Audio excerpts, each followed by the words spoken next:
Hi అండి, అందరికీ నమస్కారము. నేను ఇక్కడ స్కాలప్ నెక్ ఎలా కట్ చేసుకొని కుట్టుకోవాలో చూపిస్తున్నాను. అయితే ఇక్కడ మనకి ఎంతైతే నెక్ లెంత్ కావాలో అంత మార్క్ చేసుకోవాలి.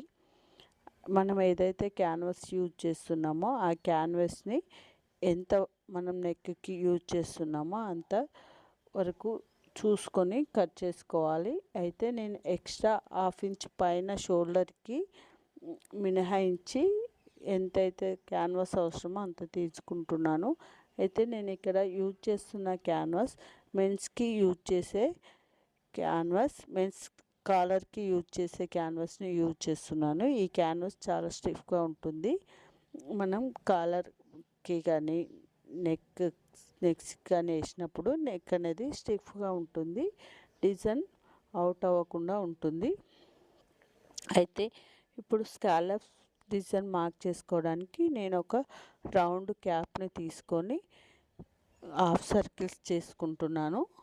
ఈ హాఫ్ సర్కిల్స్ని మనకి ఎంతైతే లెంత్ కావాలో ఎంతైతే విడ్త్ కావాలో చూసుకొని మార్క్ చేసుకోవాలి. ఇక్కడ నేను గమ్ యూజ్ చేస్తున్నాను. దేనికి గమ్ జెల్ ఎందుకు యూజ్ చేస్తున్నాను అనేది లాస్ట్ వరకు చూడండి, అర్థమైపోతుంది. నెక్స్ట్ ఇప్పుడు ఫ్రంట్ నెక్కి కూడా అలానే ఎంతైతే నెక్ అవసరమో అంత తీసుకుంటున్నాను. నేను పైన ఎక్స్ట్రా హాఫ్ ఇంచ్ మాత్రం తీసుకోవట్లేదు. అది స్టిఫ్ క్యాన్వాస్ కాబట్టి మనం ఎక్స్ట్రా హాఫ్ ఇంచ్ కుట్టులోకి పోయేటట్టుగా తీసుకుంటే అక్కడ గట్టి పడుతుంది. కుట్టు మనకి షోల్డర్ పైన స్టిఫ్గా టచ్ అవుతుంది. అందుకనేసి నేను హాఫ్ ఇంచ్ లెస్ చేసుకొని మనకి ఎంతైతే నెక్ అవసరమో అంత లెంత్ తీసుకొని కట్ చేసుకుంటున్నాను. నెక్స్ట్ ఈ ఫ్రంట్ పార్ట్కి కూడా గమ్ స్టిక్ చేసుకున్నాను. గమ్ పెట్టేసుకొని సైడ్కి పెట్టేసి ఇప్పుడు నెక్కి హ్యాండ్స్కి ఏదైతే డిజైన్ అవసరమో అదే డిజైన్ని మార్క్ చేసుకుంటున్నాను.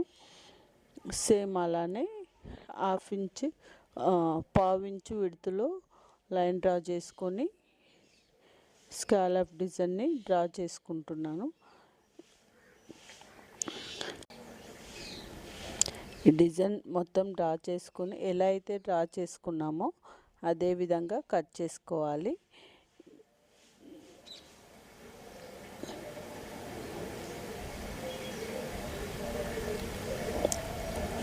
గమ్ పెట్టడం వల్ల మనం కట్ చేసేటప్పుడు క్యాన్వాస్ అటు ఇటు కదలకుండా ఉంటుంది. అందుకోసమని గమ్ పెట్టుకున్నాను.